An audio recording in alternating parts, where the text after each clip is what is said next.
یاد رکھیں کہ جو انسان، جو بھی شخص نماز کو جان بوجھ کر چھوڑے گا، اللہ تعالیٰ اس کو 5 سزاؤں میں، یعنی دنیا میں، آخرت میں جو اس کو ملے گا وہ تو ملے گا. 5 سزائیں ایسی ہیں جو دنیا میں اس کے لیے دے دی گئی کہ جو نماز کو چھوڑنے کا عادی ہوگا اللہ تعالیٰ اس کو 5 سزائیں دے گا. اس کی پہلی سزا کیا ہوگی کہ وہ جہنم کی اس وادی میں جائے گا. جہنم میں ایک وادی ہے جس کو ویل کہا جاتا ہے. حضور صلی اللہ علیہ وسلم ارشاد فرماتے ہیں کہ اللہ تعالیٰ وہ ویل وادی ایسی وادی ہے کہ جہنم بھی، ویل کے بارے میں حضور صلی اللہ علیہ وسلم فرماتے ہیں ویل جہنم کی وہ وادی ہے کہ جہنم بھی دن میں 70 مرتبہ، 1 یا 2 مرتبہ نہیں بلکہ 70 مرتبہ جہنم بھی اس وادی سے پناہ مانگتی ہے. اللہ سے کہتی ہے کہ اللہ اس سے مجھے پناہ میں رکھ. اس ویل وادی میں اللہ تعالیٰ اس بے نمازی کو ڈالے گا جو نماز کو چھوڑنے کا عادی ہو جائے گا. یہ بات کون کہہ رہا ہے؟ یہ بات کہنے والے وہ شخص ہیں جن کی صداقت پہ کبھی، جن کی ایمانداری پر، جن کی سچائی پر کسی کو ذرہ برابر بھی شک نہیں کیا جا سکتا. وہ کون ہے؟ حضور صلی اللہ علیہ وسلم.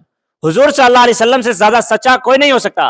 اور یہ بات فرمانے والے کون؟ حضور صلی اللہ علیہ وسلم. کہ جو شخص نماز کو چھوڑنے کا عادی ہو جائے گا اللہ تعالیٰ اس کو جہنم کی وادی جس کا نام ویل ہے اس میں ڈالے گا. دوسری سزا کیا ہے؟ دوسری سزا یہ ہے کہ جو انسان نماز کو چھوڑتا ہے اللہ تعالیٰ اس کی عمر سے برکت چھین لیتا ہے. آپ سمجھ رہے ہیں؟ عمر سے برکت چھین لینے کا مطلب یہ ہے کہ عمر تو آپ کی 63 سال مان لیجیے، اگر مثال کے طور پہ آپ کی 60 سال عمر اللہ تعالیٰ نے دی، عمر تو 60 سال ہی ہے، لیکن اس میں سے برکت اس طرح سے چھین لی جائے گی آپ کو اس بات کا احساس ہی نہیں ہوگا کہ کب سال گزر گئے، کب مہینوں گزر گئے، کب 10 سال 20 سال گزر گئے، کب آپ 60 سال کے ہو گئے. یہ چیز ہوتی برکت. اللہ تعالیٰ عمر سے برکت چھین لے گا اور ساتھ ہی ساتھ میں آپ کے چہرے سے جو نیک لوگوں کی نورانیت ہوتی ہے، یعنی اللہ تعالیٰ جب جو انسان نماز کا عادی ہو جاتا ہے اللہ تعالیٰ اس کے چہرے میں ایک نور رکھ دیتا ہے.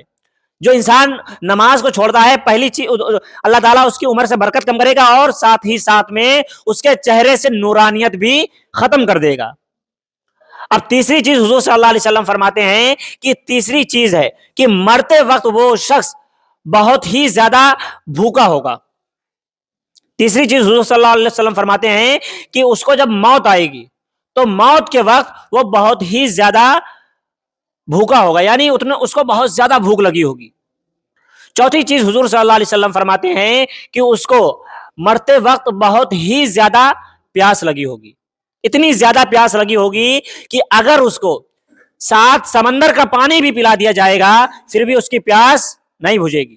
یہ غور کرنے کا مقام ہے. یہ سزائیں حضور صلی اللہ علیہ وسلم بیان فرما رہے ہیں جو شخص نماز چھوڑنے کا عادی ہوگا.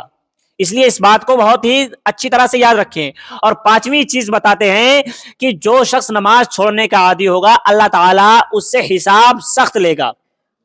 جب اللہ تعالیٰ حساب لے گا، اب ظاہر سی بات ہے روز محشر میں جہاں پر نفسا نفسی کا عالم ہوگا، آپ سے ایک ایک ذرے کا، ایک ایک چیز کا حساب لیا جا رہا ہوگا. حساب لینے والا کون؟ اللہ تعالیٰ. آج ہی کا آپ مثال لیجئے، آپ نارمل ہمارے دیش کی ہی مثال لے لیجئے. اگر آپ کا کوئی مقدمہ ہے، آپ کا کوئی کیس ہے، کورٹ کچہری میں آپ کا اگر کوئی کیس چل رہا ہو اور پھر وہاں پر جو آپ کا جج ہے، جو آپ کی سنوائی کرنے والا جج ہے، وہ اگر آپ سے ذاتی طور پر دشمنی رکھتا ہو یا ذاتی طور پر وہ جج آپ سے ناراض ہو جائے تو پھر آپ کے فیصلے کا کیا ہوگا؟ پھر وہ فیصلہ آپ کے حق میں کبھی ہو سکتا ہے کیا؟ کیونکہ جو فیصلہ سنانے والا جج ہے وہی جب آپ سے ناراض ہوگا تو پھر فیصلہ کبھی بھی آپ کے حق میں نہیں آئے گا. آپ ذرا سوچئے کہ جو سارے حاکموں کا حاکم ہے اللہ رب العزت روز محشر میں جب ہمارے فیصلے کرنے کے لیے بیٹھے گا، جب ہمارے فیصلہ کر رہا ہوگا، ہمارا حساب لے رہا ہوگا، اگر وہ ہم سے ناراض ہو کر حساب لے گا، اب ظاہر سی بات ہے جب وہ ناراض ہو کر حساب لے گا تو وہ پوچھ تاچھ ہم سے سختی سے کرے گا.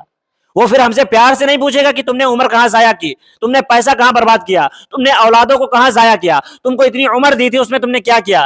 آرام سے نہیں پوچھے گا، پھر وہ غصے میں اپنے غضب میں پوچھے گا.